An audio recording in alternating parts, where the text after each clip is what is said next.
pasada del interrogatorio, habíamos dicho el interrogatorio es el mecanismo por el cual se va a actuar la prueba personal. Y la prueba personal está compuesta por la declaración del testigo o del perito. Ese órgano de prueba puede ser testigo o puede ser perito. Es testigo quien percibe los hechos objeto de prueba a través de sus sentidos. Y es perito aquel que no percibe el objeto de prueba a través de los sentidos, sino que es perito aquel que explica el objeto de prueba a través de su conocimiento especializado o de su experiencia cualificada. ¿Sí? Eso habíamos adelantado.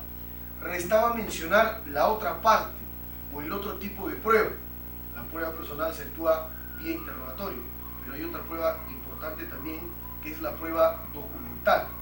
Y la prueba documental no se rige o no se actúa bajo el interrogatorio. La prueba documental lo que se hace es básicamente, primero, en el juicio se exhibe la prueba documental. La prueba tiene que exhibirse, tiene que mostrarse, tiene que presentarse, ¿sí?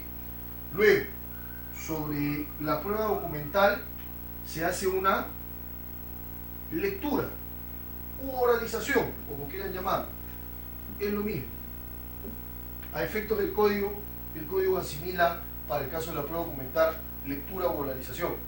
Luego, la parte que ha ofrecido ese documento tiene que explicar. ¿Ve? ¿Y cómo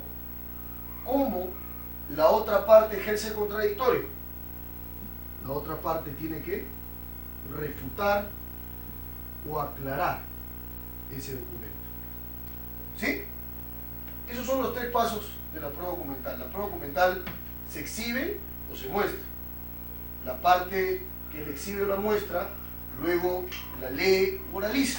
El código dice que cuando el documento es demasiado extenso o cuando se trata de una grabación, de una cinta, de un video, de un audio demasiado extenso, tiene derecho la parte diferente a poder precisar los aspectos esenciales de ese documento. O sea, es un derecho poder precisar los aspectos esenciales, darle lectura solo a algunos extremos del documento y no a todo, cuando es demasiado extenso. Y tres, ¿cómo se ejerce el contradictorio? La parte que ha leído o oralizado el documento, luego le corresponderá explicar, ¿sí? Explicar lo que el código dice, darle un significado probatorio, mejor entender, o sea, en otras palabras, ¿qué es lo que prueba este documento? ¿Qué es lo que prueba este documento? Y a la contraparte, ¿cómo ejercerá el contradictorio? Refutando o aclarando el documento.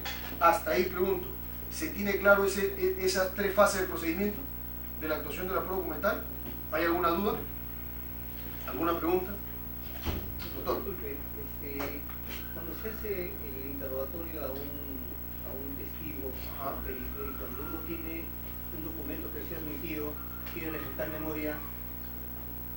Ah, interesante. La técnica. Sí, la técnica, resaltar memoria o reconocimiento. Ya, perfecto. Estudiemos entonces un poco la técnica, ¿ya? Claro, lo que me dice el doctor es, doctor, ¿qué pasa si tengo un documento, ¿no es cierto? Tengo un documento y quiero refrescar memoria, o a lo mejor quiero que ingrese ese documento, o a lo mejor quiero que se reconozca ese documento. Por ejemplo, ustedes tienen un caso, ¿está bien? Ustedes tienen un caso. Trabajemos, por ejemplo. Sí. Pero solamente uno puede refrescar memoria de un documento que ha sido emitido como medio probatorio o cualquier documento. Ah, interesante. Profesor, ¿puedo utilizar la declaración previa solo de lo que aparece en el expediente judicial, solo de lo que ha sido admitido en etapa intermedia como prueba? No. El uso de declaración previa, incluso el reconocimiento de documento, puede hacerse por fuera del expediente. Te hablo de los sistemas acusatorios avanzados y con más experiencia. En realidad, propiamente, por ejemplo, si uno lee al profesor de Castro, cuando habla de uso de documentos en el juicio, uso de declaraciones previas, dice, la declaración previa es toda declaración que ha prestado el testigo o perito antes del proceso, antes del juicio en concreto, ¿sí? Puede ser a la fiscalía, a la policía, a una autoridad o a cualquier persona particular. Mira, por ponerte un caso, en un caso una persona en Colombia, ¿sí?, fue llevada a juicio y como este caso era mediático, esa persona declaró sobre ese caso, declaró a la prensa. Llegó el momento, se le interrogó y la parte sacó un recorte de prensa y confrontó su declaración de prensa con eso. No estaba como prueba la declaración de prensa, no estaba en el expediente judicial. Por cierto, Colombia no tiene expediente judicial. No estaba en el acervo documentario del juicio y sin embargo sí se pudo confrontar. ¿Por qué? Porque lo que el código, acuérdense, busca en un interrogatorio es, ¿qué cosa? En un contrainterrogatorio desacreditar, o limitar el testimonio o obtener información favorable. Y en un interrogatorio lo que busca es acreditar el caso. Entonces, ¿por qué establecer limitaciones para poder utilizar declaración previa a solo lo que aparece en el expediente? Mi opinión es que no. El código tampoco prohíbe, no hay una norma de clausura que te diga solo lo que está ahí. La declaración previa es toda declaración manifestada antes del juicio, así se entiende. No es toda declaración judicial, ni es toda declaración fiscal, no es toda declaración. Cualquier manifestación voluntad que tenga relación con el caso del testigo perito podrá ser utilizada como la declaración previa. 2. ¿Cuál es la técnica para utilizar la declaración previa? Supongamos, doctora, ¿cuál es tu nombre? Isabel. Isabel, ¿dónde trabajas, Isabel? Yo no estudio jurídico. Perfecto, es abogada litigante. Sí. Isabel, supongamos que te he llamado a declarar porque tú eres testigo, ¿sí? Tú eres testigo del robo que ha cometido Rolando contra el señor Juan Mireles. ¿Está bien? Y tú has dicho que el robo se produjo a las 6 de la tarde en la avenida Bancay. Eso lo dijiste ante la fiscalía, ¿está bien? Ojo, 6 de la tarde, avenida Bancay. Tú has presenciado eso. Ahora el juicio, y le has dicho al fiscal que te está interrogando que el robo se produjo a las 10 de la mañana y en la avenida México. ¿Está bien? Otra versión. La parte que ha escuchado eso te va a contrainterrogar. Por ello la pregunta, ¿no, doctor? Sí. ¿Cómo utilizaría la declaración previa, por ejemplo, para desacreditar? O sea, ¿cuál es la técnica? Lo que tendría que decirte es, señor Isabel, usted ha declarado por estos mismos hechos ante la fiscalía, sugestiva, acuérdate. Me vas a decir, sí. Cuando usted declaró ante la fiscalía, ¿dijo la verdad? Sí. Es más, usted estuvo acompañada por un abogado. Sí. ¿Usted firmó su declaración? Sí. ¿Y esa firma la dio después de haber leído el contenido de su declaración? Sí. Usted primero lo que hace es ¿qué cosa? Hablar de su declaración previa. Habla de las condiciones de la declaración previa. En otras palabras, acredita su declaración previa. ¿Me dejo entender? Siguiente paso. Muy bien. Permítame, por favor, alcanzarle un documento. Yo le alcanzo su declaración. Revise, por favor. Usted, señorita Isabel, va a revisar y yo le voy a preguntar ¿qué es lo que usted tiene en sus manos? Su tipo de pregunta. O sugestiva le puedo decir lo que tiene en sus manos es su declaración. En uno u otro caso, en el primer caso, ¿qué es lo que tiene en sus manos? Pregunta abierta, usted me dirá mi declaración. Y yo diré, ¿cómo lo sabe? Porque ahí está mi firma. Y está la firma de mi abogado. Si yo pregunto de manera sugestiva, que es el otro modo, te diré, ¿es su declaración? ¿No? Sí. Y usted lo sabe porque está su firma. ¿Sí? Y también ha firmado su abogado. ¿Me dejo entender? Segundo paso es alcanzarte la declaración previa. Tercer paso, si lo que busco es desacreditarla, hacerla quedar a Isabel como una mentirosa, como una persona que tiene dos versiones, ¿sí? Como una persona que dice una cosa en el juicio, pero antes al fiscal le dijo otra cosa, lo que voy a hacer es, por favor, voy a resaltar un punto, ¿sí? O dos en este caso, y voy a hacer que ella lea en voz alta. Por favor, lea acá. Te voy a decir, el hecho ocurrió a las 10 de la mañana. Más fuerte, por favor, no escucho, tengo problemas en el oído. A las 10 de la mañana, muy bien. ¿Qué más dice ahí? ¿Dónde ocurrió? El hecho ocurrió en la Avenida México. Muy bien, gracias. ¿Cuáles son los 4 pasos para utilizar la declaración previa entonces? Los 4 pasos, ¿sí? Los 4 pasos para utilizar la declaración previa es, primero, yo tengo que acreditar la declaración previa. ¿Sí?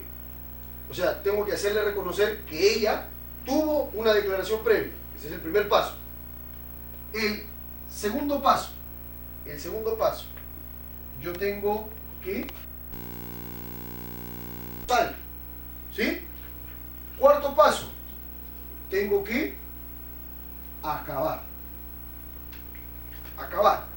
terminar.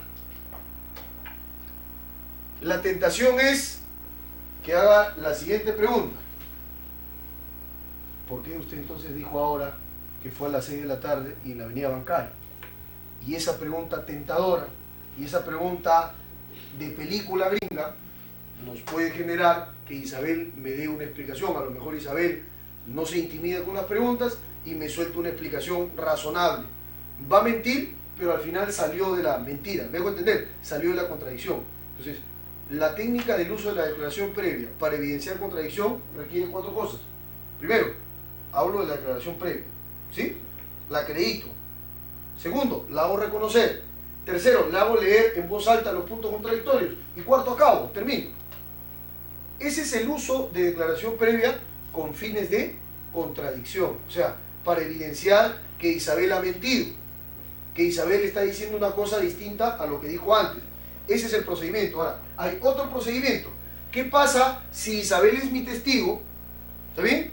Interrogatorio directo. Me interesa que Isabel diga el lugar y la hora, pero no lo recuerda. ¿A qué hora fue? Doctor, la verdad que no lo recuerdo. ¿Dónde fue? Doctor, la verdad que estoy nerviosa, no lo recuerdo, no sé dónde fue, no podía darle el dato exacto. ¿Qué hago? Ella va a acreditar mi caso. ¿Qué hago? ¿Me pongo a llorar? ¿Cierro el interrogatorio? Recurro a la técnica de uso de declaración previa, pero ahora para, como dicen los mexicanos, hacer memoria, para que el testigo haga memoria. En el Perú no utilizamos hacer memoria, sino refrescar memoria. Más allá del empleo de términos, el código mexicano dice hacer memoria, el código peruano dice refrescar memoria. Lo cierto es que esa técnica es muy parecida a esta. Si yo quiero refrescar la memoria de mi testigo, le voy a decir: señor Isabel, usted ha declarado ante la Fiscalía por estos hechos. Sí. Y cuéntenos por favor su declaración, cómo estuvo usted. Y usted contará: estuve con mi abogado, tal cosa. Muy bien. Usted para declarar, usted luego de declarar, ¿qué es lo que pasó? Bueno, se elaboró un acta, muy bien. Acredito la declaración previa, lo mismo que lo anterior. Y le hago reconocer su declaración previa. ¿Y en qué punto varía? En este punto, en el tercer punto. Cuando lo que yo busco es refrescar memoria, le voy a alcanzar el documento Isabel, ¿sí? Y le voy a resaltar también el punto que quiero que recuerde, el lugar y la hora del atraco que ella vio. Le voy a hacer leer, pero en voz baja. Por favor, señora Isabel, lea. Entonces Isabel va a leer, pero en voz baja. Una vez que ha leído, yo le preguntaré de nuevo, ¿sí? ¿A qué hora fue el asalto? Y me dirá: a las 6. ¿Dónde fue? En la avenida Bancay. Se acabó. ¿Debo entender? O sea, ¿cuál es la diferencia en la técnica del uso de declaración previa para evidenciar contradicción de la técnica del uso de declaración previa para refrescar memoria? La diferencia está a partir del tercer punto. Cuando tú vas a evidenciar contradicción, y haces leer en voz alta, ¿sí? Y terminas. Cuando tú vas a refrescar memoria, y haces leer en voz baja, para que recuerde, y luego preguntas, y luego de preguntar, terminas. Pregunto a todos, ¿se ha entendido esa parte? ¿Sí? ¿Sí? ¿O hacemos otro ejercicio? Para que entiendan. ¿Puedo hacer otro ejercicio? Sí. Una pregunta. Sí. En un caso que tuve, yo hice la misma pregunta a una testigo, ¿no? Dígame, esas eran todas las funciones que usted tenía delegadas por un árbitro. Entonces ella me contestó hasta donde recuerdo. Entonces yo quise utilizar la técnica de la refrescar memoria, ¿no? Señalándole que si le ayudaría a recordar a usted su declaración anterior ante la Fiscalía. Estaba a punto de contestar, el fiscal dijo objeción y dijo de que ella ha señalado que hasta donde recuerda, ¿no? Y la jueza aprobó y dijo, ella ha dicho hasta donde recuerda, que no es lo mismo que decir que no recuerda. O sea, la palabra exacta que buscaba era no recuerdo, ¿no? Y eso está en los manuales. Pero sin embargo, más adelante, a otro defensor sí se le permitió, porque otro testigo dijo hasta donde recuerdo. Entonces, ¿cuál sería la técnica adecuada para superar, o la pregunta adecuada para superar este inconveniente, ¿no? Para no caer en este... El problema de los jueces peruanos en juicio, acuérdense, el juez es director de juicio y el juez debería conocer más técnicas de liquidación que las partes, incluso, para resolver ese tipo de incidencias. El problema de los jueces peruanos es que se quedan en la forma por la forma. La forma no vale por la forma. El procedimiento no vale por el ritual, por el procedimiento, por los plazos. El procedimiento vale en tanto se persigue una finalidad. O sea, el procedimiento se crea para un fin útil, ¿me dejo entender? Si el testigo dijo hasta donde recuerdo o no recuerdo, más allá de las palabras, el dato está en que no recuerda más. ¿Está bien? No recuerda más. Sería suficiente para que te abra la puerta y puedas ingresar a la técnica del uso de declaración previa. El problema, como te digo, es una mirada muy chata, muy formalista, muy reduccionista de las técnicas de litigación. Las técnicas de litigación además deben ser lo más ágiles posible. ¿Te acuerdas, doctor, que estábamos comentando? Cuando uno hace contrainterrogatorio, tiene que buscarlo ser lo más rápido por una razón. El testigo, si tú le das oportunidad, te va a mentir, o se va a callar, o va a mirar al fiscal que lo ha propuesto.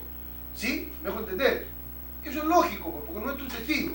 Pero si tú empiezas a machacarlo, haces pregunta tras pregunta, pregunta tras pregunta, no lo dejas respirar, te aseguro que le vas a sacar una mentira. Lo vas a hacer sudar, lo vas a poner en aprietos. ¿Te das cuenta? Entonces, el riesgo es importante. Para este tipo de casos, lo que me interesa para refrescar memoria es que surge el dato de que la persona no recuerda. Es más, la persona ni siquiera tiene que decir no recuerda. Supongamos que diga no lo sé. No lo sé es distinto de decir no recuerdo, ¿no? Pero para mí sí lo sabe. Y lo sabe porque lo dijo antes. Entonces, ¿qué hago? Permítame, por favor, refrescarle la memoria. Ahora, le dirán, no, pero no ha dicho que no recuerda, está diciendo que no sabe.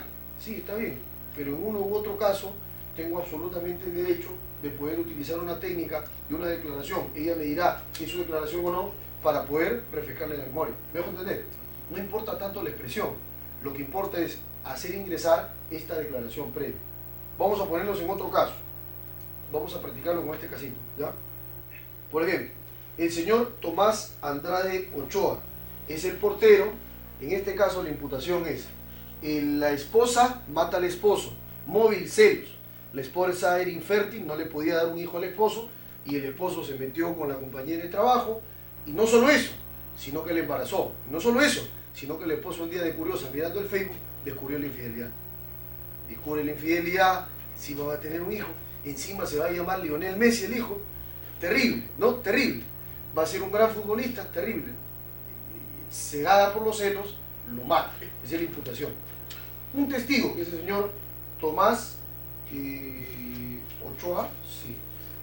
El señor Tomás Andrade Ochoa es el portero. Este portero tiene dos declaraciones. En una declaración dice que no escuchó nada. En la segunda dice que sí. Supongamos. Tomás Andrade Ochoa, en la declaración a la fiscalía, ha dicho que no escuchó absolutamente nada, ni gritos ni nada.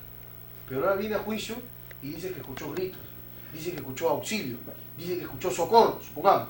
Hay una contradicción, ¿no? ¿Sí? Muy bien, entonces, ¿cómo hago valer esa contradicción? Yo le diré, señor Tomás Ochoa, dígame, usted por estos mismos hechos, además de declarar ante la señora jueza, ¿usted ha declarado ante otra autoridad? Supongamos, o sea, digamos, tú eres Tomás Ochoa y sabes que ha declarado ante la fiscalía. Me vas a decir que sí, ¿no? ¿Esa autoridad es la policía? Bien. Cuando usted declaró, ¿dijo la verdad? Porque sabía, era consciente que estaba declarando ante una autoridad. Y ante la autoridad no se puede mentir. Porque mentir es un delito ante la autoridad. Y usted lo sabe. Muy bien. Por favor, permítame alcanzarle un documento. ¿Qué es lo que usted tiene en sus manos? O de frente. Léalo bien, por favor. ¿Es esta su declaración ante la policía? ¿Cómo lo sabe? Muy bien. Por favor, lee esta parte. La parte que le voy a hacer leer. Léala en voz alta, por favor. Y Tomás Ochoa me dirá, no escuché absolutamente nada. Por favor, repite esa parte. No escuché absolutamente nada. No escuché absolutamente nada. Muchas gracias. He terminado. ¿Me dejo entender? El procedimiento para confrontar la declaración es muy sencillo, pero hay que hacerlo sencillo, ¿sí? Primer paso. Acredito que el señor tiene una declaración previa. En el ejemplo, ¿cuál es el primer paso? Y yo le digo, usted declaró ante una autoridad, ¿sí? Esa autoridad es la policía, ¿sí? Y usted le dijo la verdad, porque a la autoridad no se le miente. Mentir es un delito. Usted lo sabe, usted era consciente de eso. Muy bien, ya acredité la declaración previa ante la policía. Segundo, le alcanzo el documento. ¿Es esta su declaración? Sí. ¿Cómo lo sabe? Está mi firma. ¿Lo reconoció? Tercer paso, lee en voz alta. Le resalto el punto, le resalto el punto. No le puedo dar todo, porque él se va a perder, me va a leer todo. ¿Sí? le resalto el punto, por favor, léame el punto, le pongo un lapicero, le pongo un plumón, le pongo una regla, algo que haga resaltar ese punto, léalo en voz alta, por favor, dígale al tribunal lo que le dijo a la policía bajo promesa de decir la verdad. Y usted va a decir, no escuché absolutamente nada. Y termine con ese comentario. No escuchó absolutamente nada. Está bien, gracias. ¿Sí? Esa es la técnica para confrontar declaración de juicio con declaración previa. ¿Cómo sería la técnica, hablando de ese caso, hablando del dato de lo que escuchó, para refrescar memoria? ¿Cómo sería la técnica? Igualito en el punto 1 y 2. Usted declaró antes, sí. Lo hizo ante la policía, muy bien. Le dijo la verdad, está bien. Por favor, ¿cómo está? ¿Qué es lo que usted tiene en sus manos? Mi declaración, ¿cómo lo sabe? Está firmada, está mi firma. Muy bien. Léale esta parte, ya no en voz alta. Léala para usted, léala en voz baja. Y usted va a recordar el dato de que se dijo que escuchó. Por favor, díganos ahora, ¿qué es lo que usted le dijo a la policía? Bueno, yo dije que escuchó. Y le hago una última pregunta. Cuando usted declaró a la policía, ¿tenía más frescos los hechos? Sí. Porque habían pasado solo 2 meses, ¿no? Y ha pasado 3 años desde que ocurrió el hecho. ¿Me dejo entender? O sea, pueden introducir además el dato de ¿qué? De que ha dicho la verdad o tenía más claros los hechos, más frescos los hechos cuando declaró a la policía que ahora en juicio. ¿Por qué? Porque el tiempo más próximo estaba cuando declaró a la policía. ¿Me dejo entender? Pueden utilizar también esa técnica. ¿En qué varía entonces, resumo, la técnica de uso de declaración previa para evidenciar contradicción que para reflejar memoria? Básicamente, en que para evidenciar contradicción le hago leer en voz alta y acabo. En cambio, para refrescar memoria, todo lo demás se repite, le hago leer en voz baja y le pregunto y acabo. Esa es la diferencia. Bien. Y profesor, ¿cómo incorporo documentos? ¿Cómo hago reconocimiento de documentos? Algo similar. El policía que recoge la gorra ensangrentada, el cuchillo ensangrentado. ¿Usted qué hizo cuando llegó a la escena? Lo acordoné. Luego, ¿qué hizo? Recogí esa evidencia. ¿De qué evidencia me habla? De una gorra. ¿De qué más? De un cuchillo. ¿Qué características tenía la gorra? La gorra era azul, pequeña, estaba ensangrentada en la mitad, que no sé qué. ¿Qué es lo que hizo con esa gorra? Le puse en una bolsa. ¿Qué más hizo? La rotulé. ¿Qué más hizo? La fijé. ¿Y luego dónde la mandó? A un almacén. Más o menos por ahí. ¿Está bien? Luego digo, por favor, señor, dígame, ¿qué cosa es lo que tiene en sus manos? Y le alcanzo la bolsa con una mano. Es una bolsa que, léame por favor la etiqueta. Ahí está mi nombre, está mi código, mi policía. Por favor, abramos la bolsa. O hay sistemas que no lo permiten. Miramos ahí. ¿Qué cosa tiene la bolsa? Tiene la gorra que yo encontré ese día. ¿Cómo lo sabe? Porque tiene las mismas características. Es azul, es chica, tiene la sangre recorrida en la mitad. ¿Me dejo entender? Es una manera de reconocer un documento, de introducir una evidencia. Es muy sencillo. Se hace a través del interrogatorio. ¿Quién es el que elabora un documento? A esa persona hay que hacerle reconocer el documento. ¿Quién es el que recoge una evidencia? A esa persona hay que hacerle incorporar esa evidencia a través del interrogatorio. Yo voy a entrar al tema de prueba documental. Por ejemplo, ¿qué problemas se plantean en la práctica con la prueba documental? La prueba documental tiene algunos problemas prácticos, que básicamente son de comprensión, de mala comprensión del sistema acusatorio. La prueba documental tiene una característica que le decía, se exhibe, se destaca su significado probatorio y luego se explica y la otra parte la refuta, ¿no? Y ahí acá. Ustedes revisen el artículo 383 del Código Procesal Penal y el Código establece 2 cuestiones interesantes. Lo primero que dice el Código es que no se puede leer ni se puede oralizar. A estos efectos es lo mismo hablar de leer oralización. No se puede leer ni oralizar la prueba actuada en juicio. ¿Qué cosa es lo que quiere decir el código con esto? En cuanto a la prueba documental, el régimen de la prueba documental exige que el documento solo se oraliza o se lee en la medida en que sea documento. Pero ¿qué pasa cuando el documento tiene que ver con una prueba personal actuada en juicio? Me explico. ¿Qué pasa, por ejemplo, cuando el fiscal quiere darle lectura en la fase de prueba documental en el juicio, ¿sí?, a un manuscrito que elaboró el testigo Juan Picón? resulta que Juan Picón ya vino a juicio. Con rigor técnico, lo que tendría que pasar es lo siguiente. Cuando Juan Picón vino a juicio, el fiscal no le hizo reconocer su manuscrito.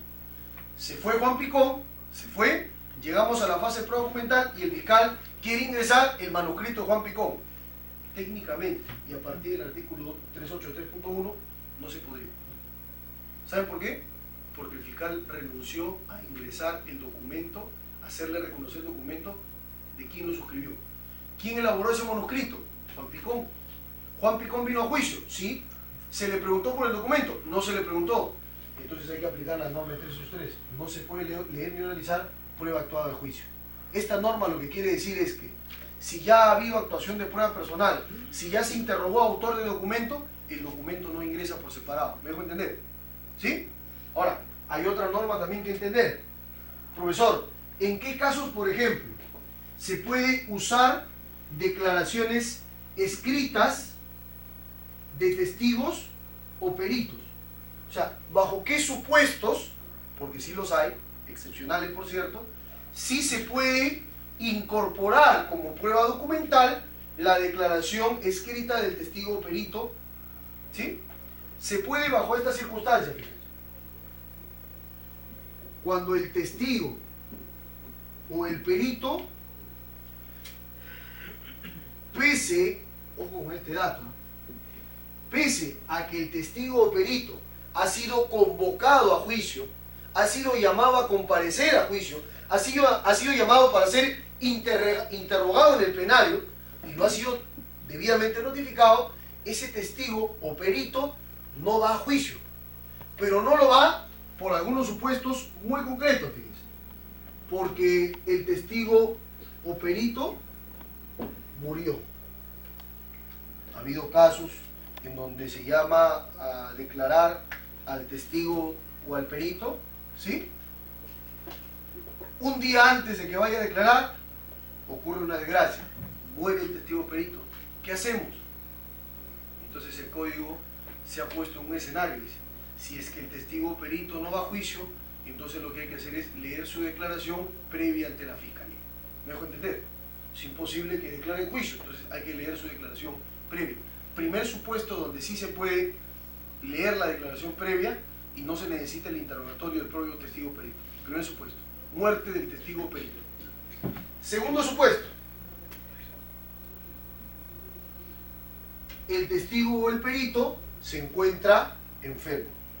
El testigo o el perito se encuentra enfermo. Ojo con lo que le voy a decir, ¿eh? El supuesto de la enfermedad del testigo o perito como óbice para que no vaya a comparecer a juicio y ser interrogado y más bien se lea su declaración previa escrita, solo puede ser utilizado cuando la parte que ha ofrecido el testigo o perito explica por qué la enfermedad genera una imposibilidad de comparecencia del testigo o perito a juicio. ¿Me dejo entender? O sea, la enfermedad tiene que ser de tal entidad que imposibilite al testigo o perito ir a juicio a declarar. ¿Sí? Porque supongamos que el testigo está postrado en una cama. ¿Saben lo que tendría que hacer el juez? No recurrir a su declaración previa. Llevar todo el juicio hacia la cama donde está y tomarse la declaración ahí. Salvo en un supuesto excepcional donde la enfermedad le anule toda posibilidad de comparecencia y de manifestar su voluntad a ese testigo perito, excepcionalísimo, solo en ese caso se podría leer su declaración previa. ¿Me dejo entender? Solo en ese caso, o sea, no basta que esté enfermo, porque una vez un testigo se enfermó, le dio un resfrío, le dio la gripe, y con eso quería justificar y el fiscal dijo que se lea su declaración previa. Es un sinsentido. El fiscal leyó muy mal la norma de excepción. Acuérdense, son normas de excepción. La prueba se produce en juicio y sobre todo este tipo de prueba se genera a partir del interrogatorio, no de la lectura. ¿Me dejo entender? ¿Sí? Entonces, cuando una prueba que debería ser personal pasa como documental, excepcionalmente, cuando el testigo perito murió, cuando se enfermó, cuando se desconoce su domicilio, se conoce su domicilio, pero a pesar de eso, ¿no? A pesar de eso, no va a declarar. O cuando se desconoce su paradero. Cuando se desconoce su paradero. no se sabe dónde está desaparecido, está inubicable. Pero ojo, siempre, el código dice, siempre, en cualquiera de estos casos, se podrá leer su declaración previa prestada ante la Fiscalía o la Policía, siempre que, primero, se den todas las garantías de ley, por ejemplo, el caso del imputado, que haya estado asistido por abogado, ¿no? El caso de testigos que han declarado a la policía, que esté presente el fiscal con la garantía de ley, pero además, dice el código, siempre que en el caso se muestre que la parte que ofrece esa declaración previa demuestra que no ha podido venir a juicio el testigo perito por una causa independiente de su voluntad.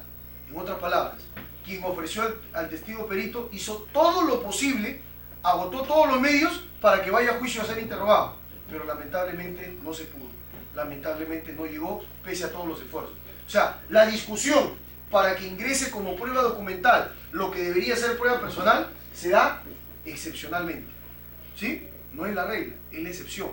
Entonces, si muere, se le dará su declaración previa. Si está enfermo de tal entidad que no pueda comparecer a juicio, se le dará su declaración previa. Si se sabe el lugar de su residencia pero no va, siempre que el fiscal o la defensa haya insistido en su búsqueda y en que vaya a juicio, o si es que se desconoce su paradero o por alguna circunstancia excepcional, pero siempre independiente de la voluntad de las partes. ¿Sí? Doctor. Al respecto, tengo entendido que también, si bien es cierto, en el órgano fiscal, a veces la fiscalía por estrategia, ¿no? Entre paréntesis por estrategia, dice, no voy a notificar a los demás abogados, ¿no? Porque yo no quiero que me estén interrumpiendo con un contraexamen, digamos, bueno, en esa fase. Y bueno, tiene toda la idea de que sus testigos van a llegar sanamente a juicio, pero como usted ha señalado, ¿no? A veces en la vida real también sucede que el testigo puede fallecer antes, ¿no?, de su testimonio. Ajá. Entonces, la norma también habla o señala de que cuando se haya prestado las garantías y se haya debido, y se entiende que también ha sido notificado a los demás sujetos procesales para esta declaración, porque si no la lectura misma del documento, el papel soportaría todo, ¿no? Y no habría una especie de un mini juicio, un mini contrainterrogatorio dentro de la fase que debe haber sido plasmada en la investigación preparatoria. Ajá. La pregunta que le quería hacer es si en los tres casos que usted ha señalado, muerte, enfermedad o imposibilidad de paradero, es concurrente también la garantía también de que se ha citado a las demás partes para que en juicio pueda leer. Sí, claro. Debe ser un requisito por una razón. En la investigación preparatoria rigen todas las garantías del debido proceso. El artículo 9, por ejemplo, del título preliminar, que reconoce el derecho de defensa, dice: el derecho de defensa se extiende a todo estado o grado del procedimiento. Ya el Tribunal Constitucional había zanjado el debate si es que en el marco de una investigación preliminar en el antiguo código ante la policía se debe respetar el debido proceso.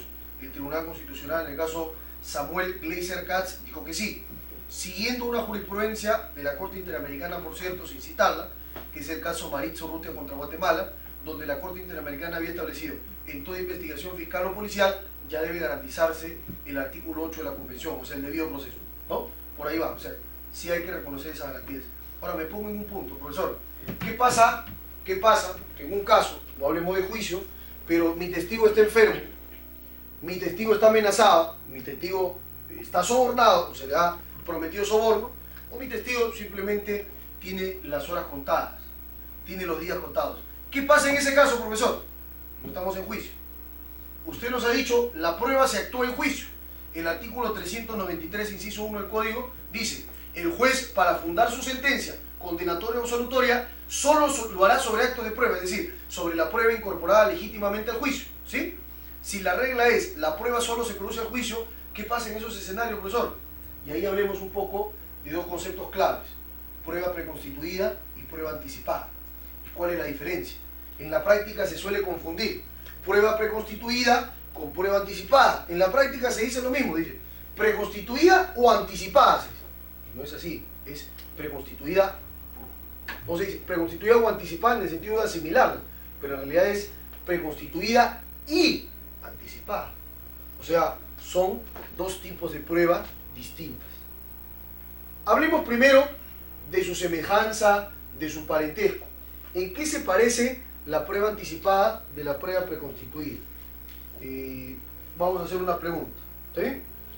¿Quién me podría decir en qué se parece la prueba anticipada de la preconstituida? Doctor, ¿cuál es su nombre? José. José, ¿en qué se parece la anticipada con la preconstituida? La prueba. La prueba anticipada es cuando uno solicita aplicar una prueba que es necesario o es clave para la investigación, ¿no? No está tomando en cuenta el fiscal, ¿no? O también se puede solicitar la audiencia como una prueba de oficio que puede constituir el juez para poder ver si es una prueba importante. ¿Y cuál sería su semejanza con la La preconstituida? prueba constituida es la que ya está en el fiscal de la investigación, no la tomado en cuenta. Ya. Mejor dicho, el arma en un homicidio, ¿no? Entonces, un cuchillo, ¿no? Y el cuchillo se ha encontrado en la escena del crimen. Ajá. Entonces, esa prueba ya está utilizada dentro del proceso de investigación. Ya. A ver, semejanza. La prueba anticipada y la prueba preconstituida se actúan, se practican antes del juicio. Esa es su semejanza. La regla es, toda prueba, en principio, debe ser actuada, debe ser producida, debe ser generada recién en el juicio, recién en el plenario. ¿Está bien? Pero hay dos supuestos de excepción, prueba anticipada y prueba preconstituida. Por cierto, el Tribunal Constitucional, en el expediente 6712-2005, caso Magali Medina y Ney Guerrero, estableció que las pruebas anticipadas y preconstituidas forman parte del derecho a probar. Concretamente, lo que se conoce como el derecho al aseguramiento probatorio. Tengo derecho a asegurar mi prueba. No puedo esperar el juicio, tengo derecho a asegurar mi prueba. Entonces, ¿en qué consiste la prueba anticipada y preconstituida? Ahorita analizaremos las diferencias, pero la semejanza, el denominador común entre uno y otro es que ambas se producen antes del juicio. O sea, son excepciones a la regla de que toda prueba debe ser actuada en juicio. ¿Hasta ahí me dejo entender? Sí. Vamos a las diferencias. Vamos a la diferencia. Tomen nota, por favor. Esto normalmente en la práctica les suele confundir. La prueba preconstituida. La prueba preconstituida tiene una característica. La prueba preconstituida es irrepetible. La anticipada también. ¿Cuál es la diferencia entonces? La prueba preconstituida es irrepetible de origen. La prueba preconstituida es irrepetible de origen. En otras palabras, es una cualidad íncita a la prueba preconstituida ser irrepetible. ¿Me dejo entender? Irrepetible. Indisponible para juicio. La prueba preconstituida de origen es irrepetible. En cambio, la prueba anticipada tiene una irrepetibilidad derivada, por derivación.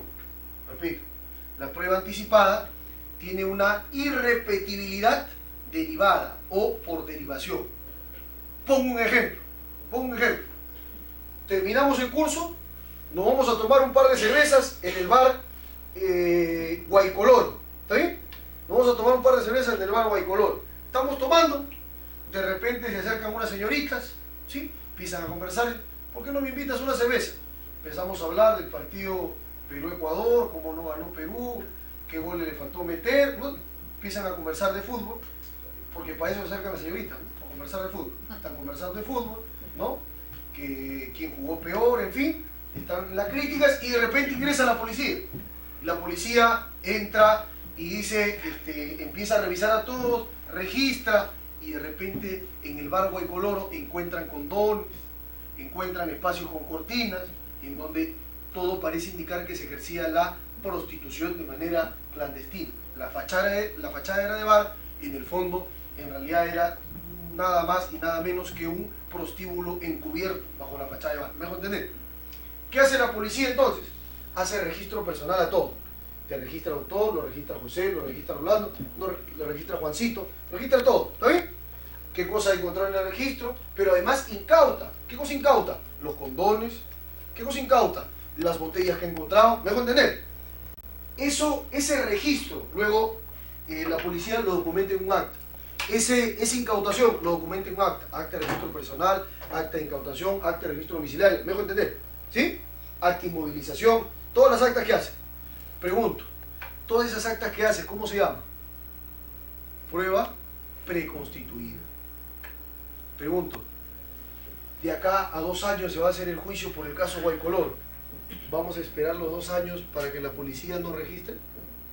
¿Para que la policía incaute los condones? Esos 2 años seguramente el condón se evaporará. No se pueden esperar los 2 años. Es una prueba que por su propia naturaleza es irrepetible. Tiene que hacerse en el acto, ¿me dejo entender? Por eso es irrepetible de origen. Se define por ser irrepetible, ¿me dejo entender? Una necropsia, un levantamiento de cadáver, ¿sí?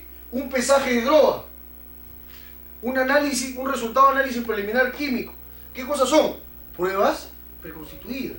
Por su propia naturaleza se hacen en el momento, porque si no son actos urgentes que si no se hacen en ese momento, ¿qué pasa? Se pierde la finalidad de su práctica. ¿Me dejo entender? Si tú esperas la necropsia para 1 año, ya no es necropsia. Ya no es necropsia. ¿Sí? ¿Me dejo entender? ¿Sí? Hasta ahí está claro. En cambio, la prueba anticipada no. La prueba anticipada, en principio, es una prueba que puede esperar el juicio, pero de repente sobreviene una circunstancia que la hace irrepetible al juicio. Por ejemplo, nuestro amigo, doctor, ¿cuál es tu nombre? Gustavo. ¿Tú, doctor? Pelayo. Gustavo y Pelayo son mis testigos, yo soy fiscal. Ambos han visto un acto de violación sexual callejero. Son mis testigos estrellas. Resulta que Gustavo y Pelayo han dicho que van a ir a declarar juicio. Es mi prueba clave, con eso voy a hundir a los 2 imputados por violación, coautores de violación sexual. ¿Está bien? Resulta que Pelayo está muy bien de salud, pero a Gustavo le diagnostican una enfermedad irreversible. El médico le da 2 meses de vida. ¿Qué hago? ¿Qué hago? En el caso de Gustavo, lo que yo voy a pedirle al juez es que me autorice a que se practique prueba anticipada del testimonio de Gustavo. ¿Sí? Supongamos que Pelayo está, pero a Pelayo se conoció con una chica, la chica se lo está llevando a París y no tiene ticket de regreso. Se va a París, se va a Francia a vivir allá. ¿Creen que va a venir a declarar por este caso? No. ¿Qué hago?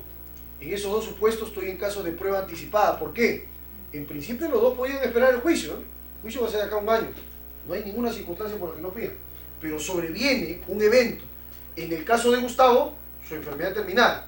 En el caso de Pelayo, su viaje a París sin retorno. ¿Me dejo entender? Y esas circunstancias sobrevinientes, posteriores, derivadas, hacen de que no pueda esperar su testimonio a juicio. Pido al juez que convoque audiencia de prueba anticipada. Entonces, esa es la diferencia. Mientras que la prueba preconstituida es irrepetible de origen, la prueba anticipada es irrepetible por derivación. Segunda diferencia, la intervención del juez. En la prueba anticipada, el juez debe intervenir. Me refiero al juez de investigación preparatoria. En la prueba anticipada, el juez debe intervenir. En cambio, en la prueba preconstituida no es necesario. En la prueba preconstituida no es necesaria la intervención del juez, no es necesaria la presencia del juez, no es necesaria la autorización del juez, cosa que sí se exige para la prueba anticipada. Tercera diferencia, garantías de inmediación y contradicción. La prueba anticipada requiere de que se practique la prueba con inmediación y contradicción. Pongo en el caso de Gustavo y Pelayo. Si yo pido al juez que convoque audiencia de prueba anticipada, pues primero va a hacer un control, va a decir sí, va como prueba anticipada. Vamos a la audiencia de prueba anticipada. ¿Qué es lo que va a pasar en la prueba anticipada? Gustavo y Pelayo van a declarar como si estuvieran en juicio, con la diferencia de que no lo van a hacer con los jueces de juicio, sino con el juez de investigación preparatoria. Pero todo lo demás es igual. Se hace un mini juicio adelantado. Se le toma la declaración a los dos. El fiscal empezará, luego la defensa contrainterrogará. El fiscal hará el redirecto, luego el recontra. Pueden hasta objetar, ¿me dejo entender? Todo eso queda registrado. El problema en el Perú es que queda registrado mediante acta. Aun cuando hay video, luego en etapa intermedia, los jueces lo que piden es que pase el acta y no el video. Debería ser el video, que documenta mejor, con mayor fidelidad, lo que pasó en la audiencia. Pero volvamos al punto. La audiencia de prueba anticipada es un mini juicio adelantado. Y si es un mini juicio adelantado, entenderán, tiene que respetarse el contradictorio y la inmediación. ¿Me dejo entender? Además, la publicidad. Cosa que no pasa en la prueba preconstituida. Pregunto, en la prueba preconstituida, Juancito, te hace el registro personal a la policía, ¿tú vas a decir que venga mi abogado para que vaya al registro? No, pues es un acto urgente, es inaplazable. ¿Tú vas a decir que mi abogado pueda preguntarle al policía por qué me registran? No, es un acto urgente e inaplazable. ¿Me dejo entender? ¿Sí? ¿Me dejo entender? Entonces, esa es la diferencia entre prueba preconstituida y anticipada. Por último, sobre el momento procesal, siempre me preguntan, doctor, ¿cuándo, desde cuándo, hasta cuándo puedo practicar prueba anticipada y en el caso de prueba preconstituida? La norma es bastante clara en prueba anticipada. El decreto legislativo 957, el nuevo código, dice que la prueba anticipada se da en la investigación formalizada y en la etapa intermedia. ¿Me explico?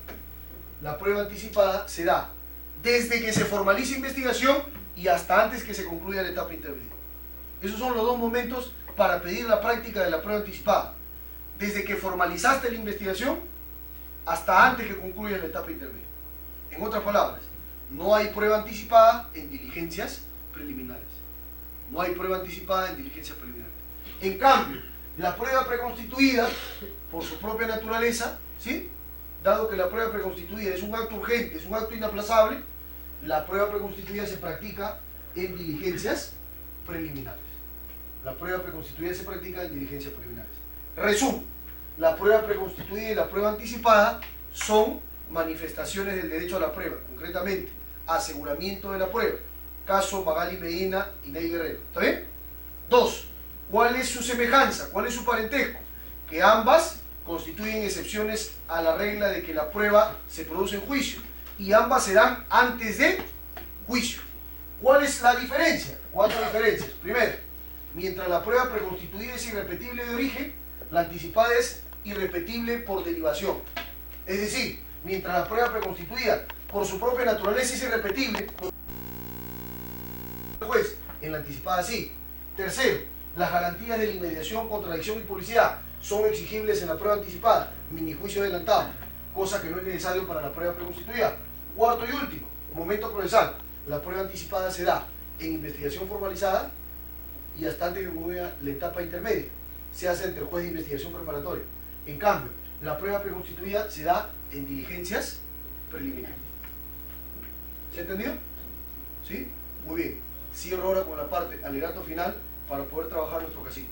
Alegato final, claro, doctor, con mucho gusto. Una pregunta, disculpe la insistencia. No, con gusto. Doctor, a juicio oral, según el otro enjuiciamiento, ahí el fiscal presenta las pruebas que se van a actuar en juicio, vale decir declaraciones, documentos, videos, etc. Ajá. Si un documento no ha sido incorporado por medio de prueba en el auto de enjuiciamiento para ser materia de juicio oral, ¿yo podría incorporarlo? Sí, más allá de la formalidad. Tú sabes que antes los autos de enjuiciamiento, los autos superiores de enjuiciamiento eran cualquier cosa. La citación, en fin. El auto de enjuiciamiento con el nuevo modelo requiere, y esa es la regla después de investigación, tiene que identificarse muy bien qué pruebas pasan a juicio, ¿no? Tiene que identificarse muy bien la pertinencia y la utilidad. Tiene que además clasificarse prueba personal de prueba documental, ¿no? Mejor entender. Tiene que identificarse además qué cosa pasa para la formación del expediente judicial y el cuaderno de debate, ¿sí? Mejor entender. ¿Qué pasa si se omite eso? Es un error de omisión. Si en la audiencia se discutió y está, simplemente pide que se incluya. Porque la voluntad de que se incorpore eso en el auto se dio en la etapa intermedia. No se hizo por alguna omisión, algún error, mejor entender, pero se podría. Tiene que prevalecer ahí el derecho, la razón sobre la formalidad en sí misma. ¿Sí? Sí se podría, no hay ningún problema. Es más, durante el juicio tú te das cuenta de que no está, claro, el juez de juzgamiento no va a incluirlo en el acto de enjuiciamiento, pero lo tendrá en ese momento, lo tendrá, se revisará y lo tendrá en ese momento. ¿Me dejo entender? Ese es el punto en el que se tiene que trabajar. Hay que hacer juicio dinámico, con información completa, con un juez que avance, que haga prevalecer el fondo sobre la forma, la sustancia del derecho sobre la formalidad del procedimiento en sí. Alegato final. Con esto cerramos y trabajamos el caso. El alegato final, básicamente,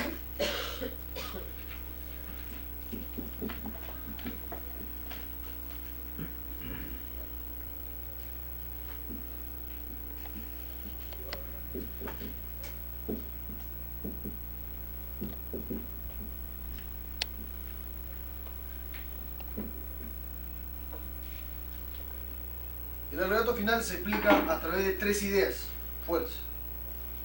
El alegato final, en primer lugar, es el único ejercicio argumentativo permitido en todo el juicio oral.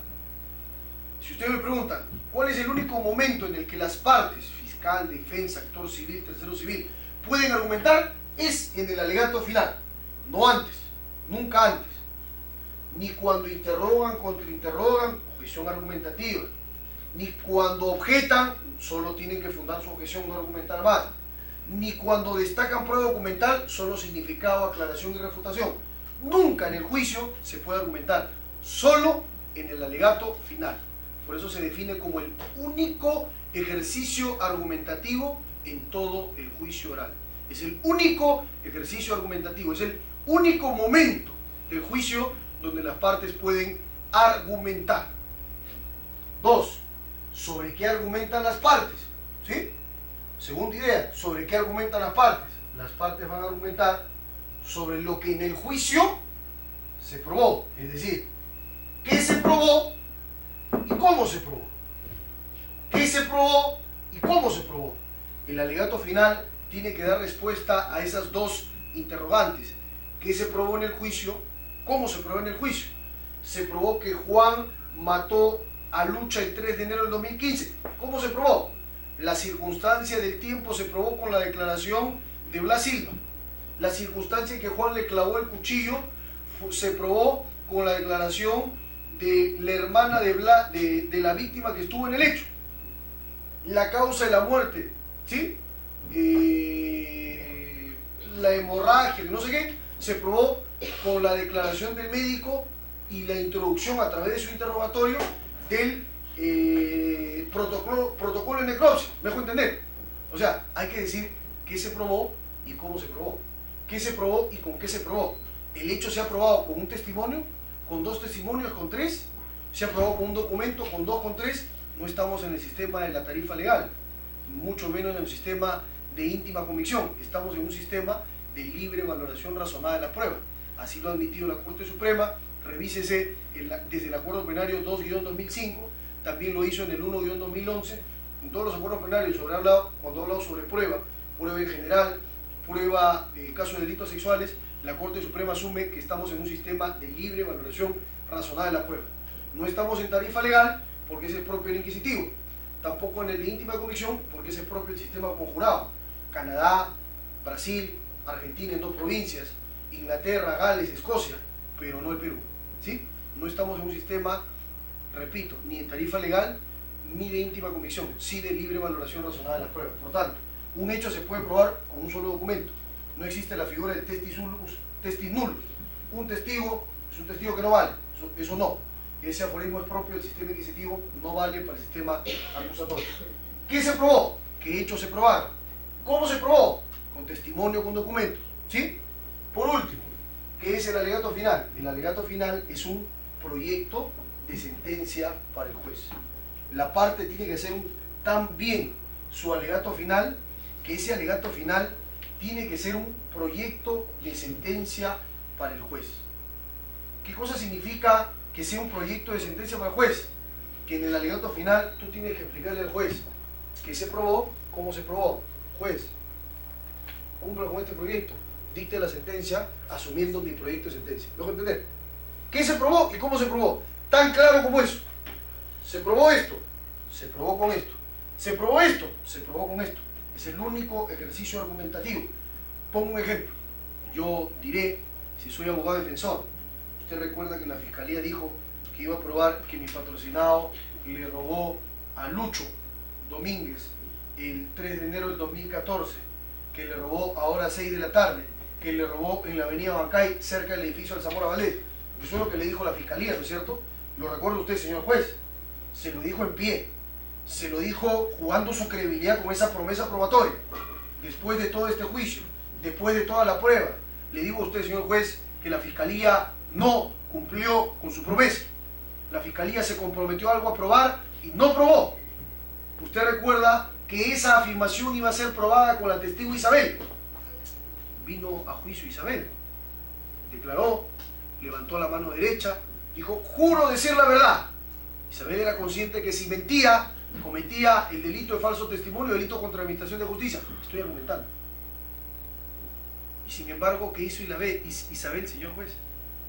Bajo la gravedad del juramento, Isabel le dijo a usted que el hecho ocurrió a las 6 de la tarde en la avenida Bancay, cerca del edificio Alzamora Valdés. Hasta ahí nada de raro, porque Isabel acreditaría la imputación del fiscal.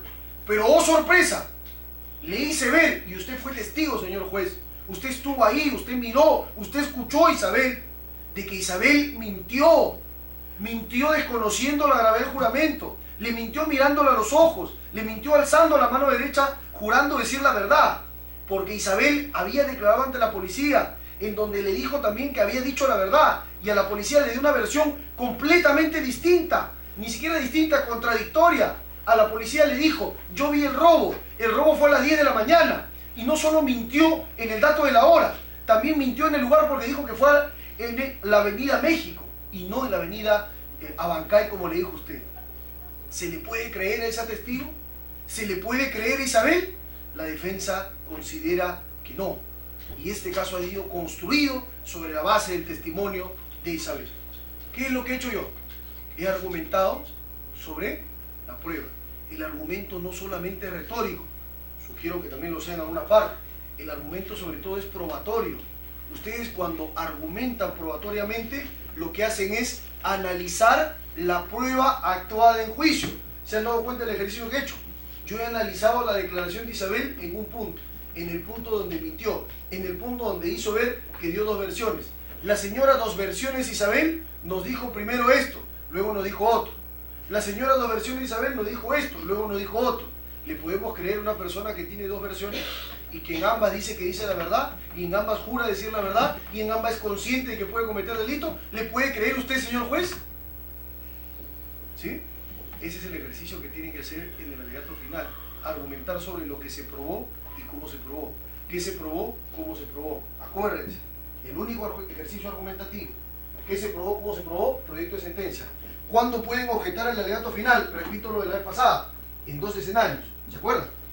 Ustedes pueden objetar el alegato final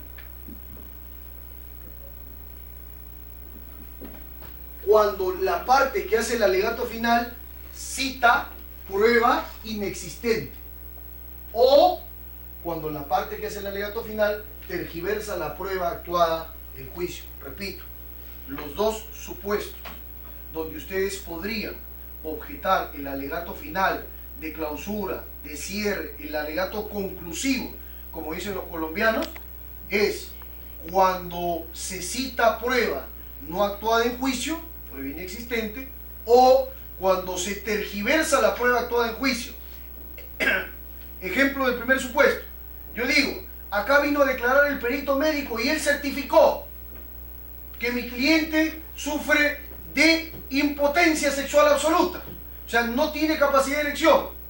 Objeción, señor. Ningún perito ha venido acá, mucho menos un médico. ¿Sí? O sea, yo estoy haciendo mi alegato final citando la declaración de un perito que nunca vino a juicio. Cita de prueba inexistente. ¿Me dejo entender? Primer supuesto. Segundo supuesto. Acá vino el perito médico. Y en efecto había ido el perito médico. Juan Blas Silva. Y Juan Blas Silva le dijo a usted que mi cliente padecía de impotencia absoluta. Objeción, señor juez. Está tergiversando la prueba. Blas Silva dijo que no pudo examinar si es que el señor acusado tenía o no impotencia. ¿Me dejo entender? Sí cita la prueba, sí vino el perito, pero lo que hace es tergiversar la información que dio el perito. En ambos casos es objetable el alegato final. Vamos a hacer lo siguiente para trabajar. Sí.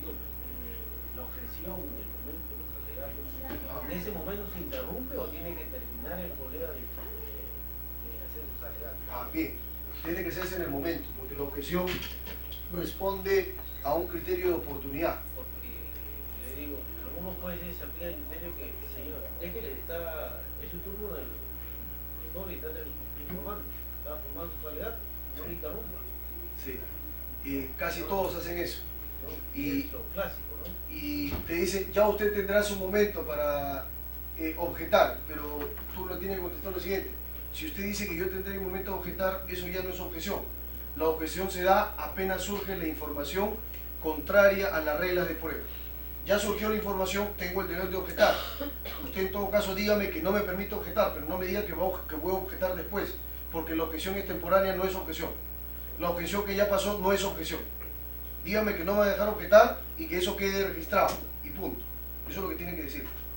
Yo sé, los jueces les van a decir eso, pero acá estamos para aprender nuevas técnicas, nuevas destrezas que se aplican en sistemas acusatorios que tienen mucho más tiempo que nosotros. Puerto Rico, Estados Unidos, por ejemplo.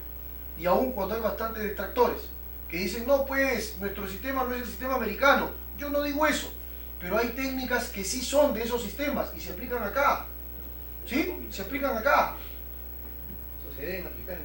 Claro, el otro día revisaba, estoy haciendo un pequeño trabajo de interrogatorio. México regula la figura del interrogatorio directo, del contrainterrogatorio, del redirecto y el recontrainterrogatorio. Y está legalmente, está expresamente. En el Perú no. Entonces puedes tener un juez que solo mire la letra chica de la ley y diga, no, ¿para qué va a ser redirecto? La ley no les permite. En México sí lo permite. México sabe que a veces a los jueces hay que decirle el P a pa, ¿no? El ABC, porque si no tenés el ABC no te permite, ¿no? Es un problema de mentalidad también. El sistema acusatorio requiere de jueces Hércules, como dice Working, que interpreten, que analicen, que creen, no que jueces, como decía Montesquieu, que sean la boca muda que pronuncia la ley. Ya está la ley, aplícala.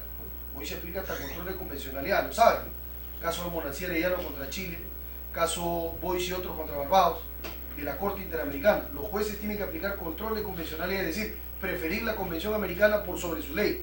No lo hacen, no lo hacen. Bien. El principio de literalidad. Literalidad, interpretación gramatical, se han quedado en teoría del derecho 1, luego introducción al derecho.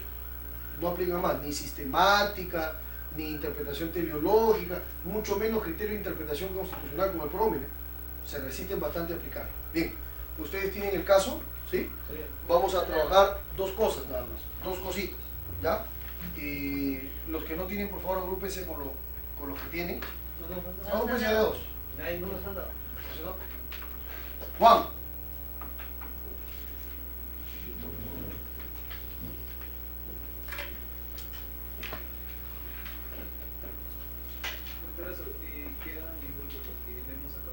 Ya, está bien. A ver, hagamos una cosa, que sean, estimado amigo, llámalo, ¿cómo se llama el doctor? Doctor, ¿tienes uno más? Dame uno más, tengo uno acá.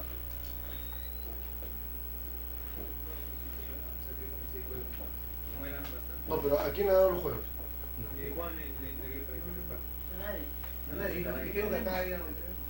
A ver, acá tengo uno. Repartamos dos nada más.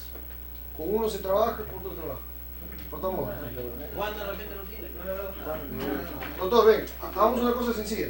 Mira, no saques todo el caso, ya te saca 4 páginas. ¿Está? Sácalo en grupo nada más. Mira, suficiente que sean 4, reparte 2. Armamos 2 bloques. Lo de acá, fiscalía, acá defensa. ¿Ya? Reparte 2 acá y 2 acá. De acá, Isabel, para acá, defensa. Y acá, fiscalía. ¿Sí?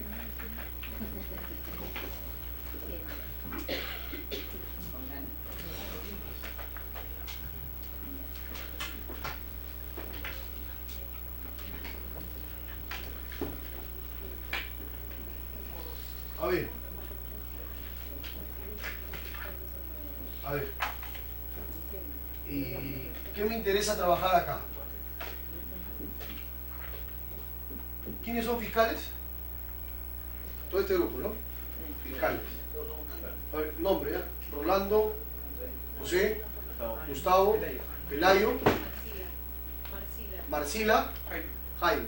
Defensa, nombre. Isabel, Julio, José, Cecilia. Ah, perfecto. Entonces, por favor, Fiscalía, Defensa. ¿Está bien? Fiscalía, Defensa. La Fiscalía, váyase acá. La Fiscalía va a hacer el examen directo, ¿ya? Examen directo de Yanina Domínguez, página 4 y 5.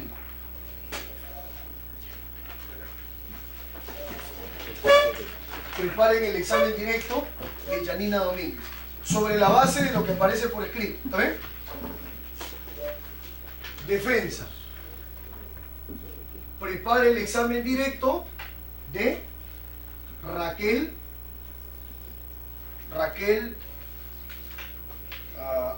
Castillo Padilla, páginas 2 y 3. Raquel Castillo Padilla. ¿Está bien? ¿Estamos? Entonces, repito, agrúpense por favor para que vean el caso. Agrúpense. La Fiscalía prepara, a ver, las últimas instrucciones. La Fiscalía prepara el interrogatorio directo de Yanina Domínguez. La Defensa prepara el interrogatorio directo de Raquel Castillo. ¿Qué tiene que hacer además? La Fiscalía prepara el contrainterrogatorio de Raquel Castillo, ¿sí? El examen cruzado. Y la Defensa prepara el contrainterrogatorio de Yanina Domínguez.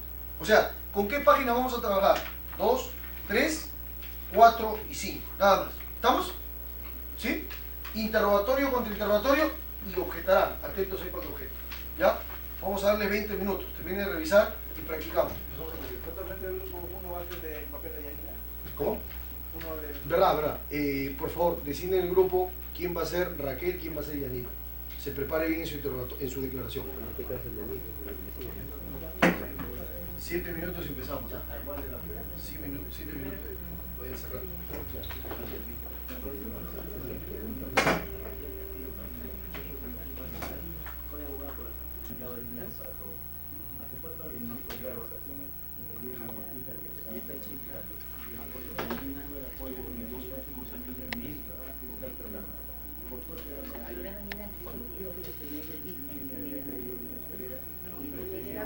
Él era violento, y de 2 años se lo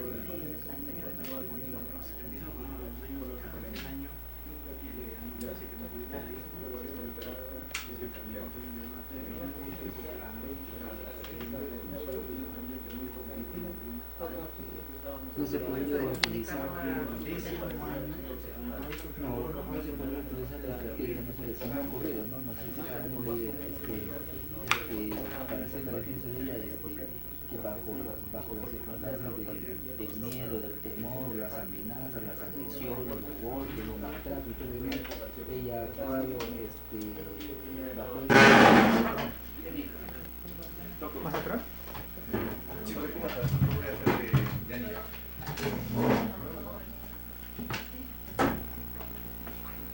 Sí. Voy a poner cómodo. ¿Más acá?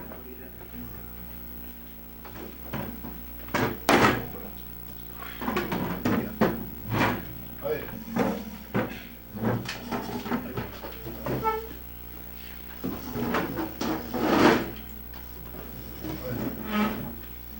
Fiscalía y Defensa.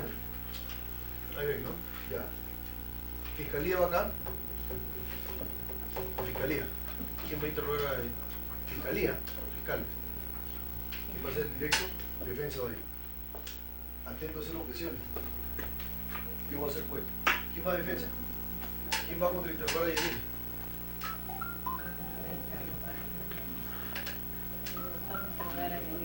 Contrainterrogar. De lo que escuchan, por ahí pueden contrainterrogar.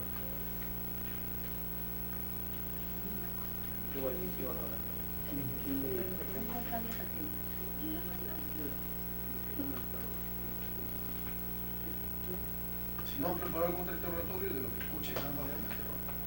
¿Ya? ¿Qué pasa? Ejercicio, no importa. Vamos a cometer errores, estamos para aprender. Claro. Ya, yo voy a ser juez, ¿ya?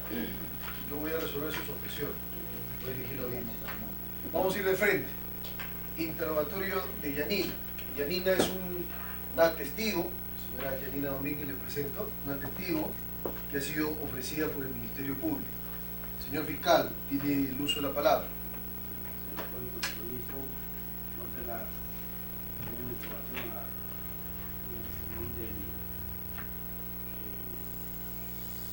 ¿Dónde trabaja?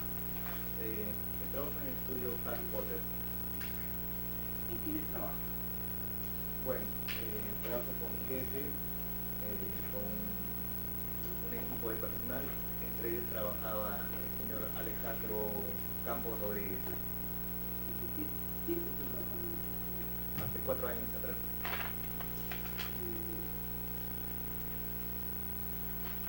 ¿Salía con el señor Alejandro Rodríguez? Bueno, sí, después del trabajo solíamos, no solamente él, sino con varios compañeros de trabajo, a ir a un bar cercano al lugar donde trabajábamos. Perdón, pueden objetar. Los que están acá, los que están atrás, si escuchan, pueden objetar. O sea, los que son, acá entiendo son defensas, ¿no? Sí. Pueden objetar, cualquiera. Y cuando les toque el otro directo, ustedes pueden objetar, ¿ya? Así que atentos, no dejen pasar preguntas prohibidas. Sí. ¿Tuvo alguna relación con el señor Alejandro? Bueno, existía inicialmente una relación laboral dentro de los 4 años que lo comentaba, pero ya en las reuniones que salíamos todos los jueves, 2 años y medio atrás sí surgió una relación entre nosotros, una relación amorosa. ¿Sabía que el señor Alejandro tenía razón? Bueno, sí, me enteré, posteriormente me enteré que era casado. ¿Producto de esta relación salió embarazada? Hace 1 año atrás me enteré de la noticia y salí embarazada del señor Alejandro. Objeción. ¿Usted sabía que la señora, su esposa del señor Alejandro, era estéril? A ver, yo voy a resolver. Informada la objeción porque no he identificado la pregunta prohibida y la objeción no es para preguntar al testigo. La objeción es para cuestionar una pregunta prohibida con una respuesta indebida. Cuidado, están dejando pasar bastantes preguntas sugestivas, ¿sabes? Porque no objeten. Sí, sí, claro. Sí, sí. Objeten, objeten ahí. Ah, ¿esta es la clase pasada? ¿Usted se enamoró de Alejandro? Bueno, por lo mismo, ¿no? Que le había señalado que tenía una relación amorosa con él, obviamente me enamoré. Por eso surgió la relación amorosa. ¿El señor Alejandro le comentó que tenía problemas con su esposa? Bueno, sí, me comentaba de que ella lo celaba mucho y que venía a mi trabajo y me hostigaba. Llegó a un punto donde mis compañeros de trabajo se burlaban de mí y me decían que mi esposa era la SSI, ¿no? la investigadora. Y son cosas que él me comentaba y que yo también presencialmente sentí, ¿no? Vi cómo era su esposa. Era una persona muy histérica. ¿Le comentó al señor Alejandro que usted estaba embarazada de él? Sí. ¿Cuál fue su impresión? Bueno, yo inicialmente tenía miedo, ¿no? de que él se negara, pero posteriormente él no reaccionó como yo pensé. Él más bien reaccionó alegre, se sintió el hombre más feliz del mundo. Y hasta incluso me atrevo a decirle que le puso nombre, le adelantó el nombre a nuestro hijo y que se iba a llamar Lionel Messi como el jugador, pero todavía no sabíamos si iba a ser niño o niña. Y eso fue algo un detalle de él. ¿Cuándo fue la última vez que le vio a su Alejandro? Aproximadamente hacia el 20 de diciembre del año pasado, donde me enteré por las noticias locales de que había sido asesinado por su esposa. ¿Usted ha recibido llamadas a su celular por parte de la señora Raquel Castillo? Sí, ella me ha estado llamando y diciéndome que me voy a arrepentir por la denuncia que le he hecho ante la comisaría, ante la fiscalía, sobre y yo presumo que ella es la asesina la que haya asesinado a mi Alejandro. ¿En una sola oportunidad o en varias oportunidades? ¿Cuántas veces la ha llamado? Han sido varias veces las que me ha llamado y la verdad temo por mi vida. No hemos objetado nada, hemos pasado es un interrogatorio de pura pregunta subjetiva. A ver, otro interrogatorio.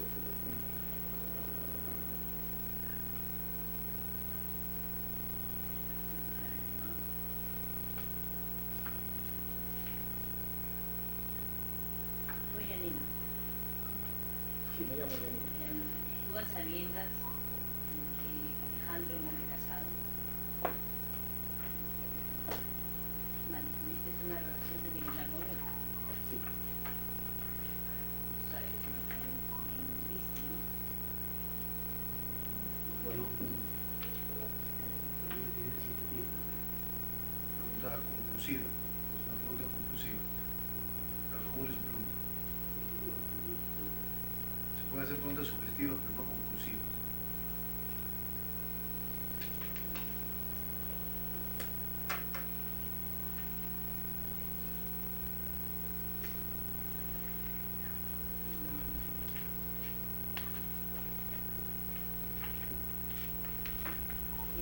Alejandro también era violento cuando se estaba contigo. Sí, en algunas ocasiones fue un poco violento.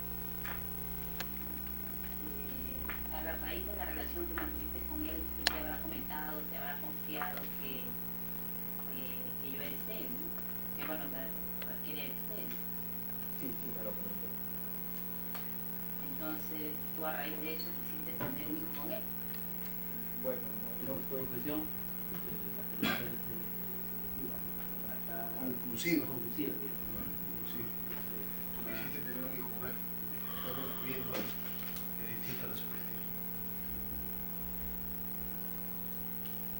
Entonces, tú a sabiendas de la esterilidad de Raquel, aprovechaste la ocasión y te dejaste embarazar. Sí, ayudarla. Más o menos entiendo. La pregunta de para que usted tiene que,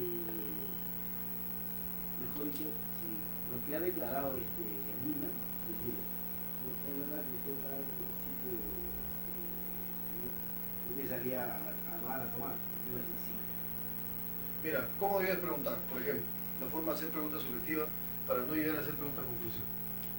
Usted le ha dicho al fiscal que tuvo una relación paralela con el señor Alejandro. Sí. Usted sabía que él era casado Sí, con la señora Raquel Castillo. correcto. Alejandro le contó que Raquel Castillo era infértil. Sí, Es decir, que Raquel no podía tener hijos con él. correcto. Porque eso se trata de la infertilidad, ¿no es cierto? Sí, Usted lo sabe. sí, Usted quedó embarazada de él. sí. Ahí está. Preguntas sugestivas. Yo no le estoy, o sea, ya el dato de que ella quedó embarazada a sabiendas de eso es argumentar, eso es concluir y eso está para el alegato final, no para la pregunta. ¿Me vas a entender? Yo he dicho una línea de pregunta. Por ejemplo, otra línea que yo he escuchado, he dicho. Usted le ha dicho al fiscal, cito su palabra textualmente, yo presumo que fue Raquel, bueno, yo presumo que fue ella quien mató a Alejandro. Eso es lo que usted ha dicho. ¿Sí?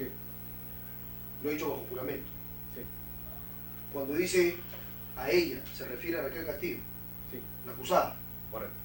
Usted dice que presume, Sí, a usted no le consta. no, Usted nunca vio a Raquel matar al señor Alejandro. no, No estuvo en la escena de los hechos. no. No estuvo ahí. Usted solo presume. ¿Sí? Y preguntas sugestivas. Así se hace el contra. Preguntas sugestivas. ¿Me dejo entender? Ahora sí. Ahora, ¿quién sigue después de Yanina? Raquel, ¿no? una perita en dulce, Raquel. ¿Quién le va a hacer el directo a Raquel? La defensa. Redistribuyámonos. Acá póngase la defensa, ¿ya? Quien le va a hacer las preguntas a Raquel, pase Raquel acá, por favor, y acá la fiscalía que le va a hacer el contra a Raquel. ¿Está bien? Gracias, doctores. Nos redistribuimos. ¿Quién va a ser Raquel? Raquel, ¿qué pasa acá? ¿Quién le va a hacer el directo a Raquel? La defensa, que está acá. ¿Quién va a hacer contra? Acá. Objeten, por favor.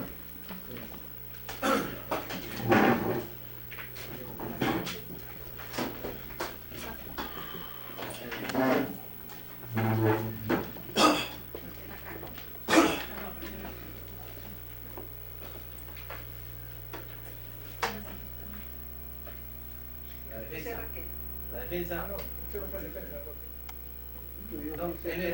Fiscal. ¿Quién es la defensa? ¿Quién va a interrogar a... ¿Quién le va a hacer el interrogatorio directo a Raquel?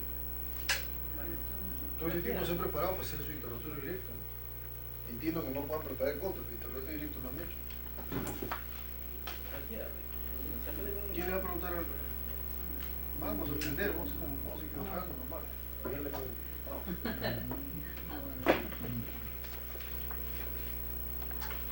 Y ahí vamos a volver, José, vamos a volver contigo, le vas a hacer nuevamente el directo y yo voy a objetar, ¿ya? Para que vean la técnica.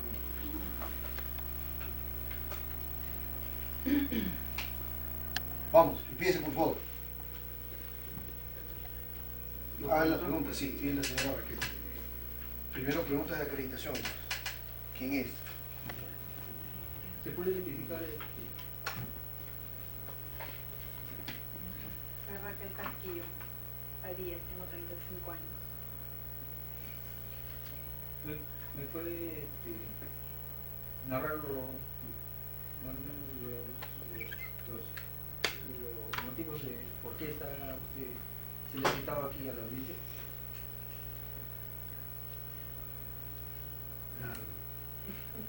No objetado. Es decir, una pregunta objetada. Contesta, no objetado.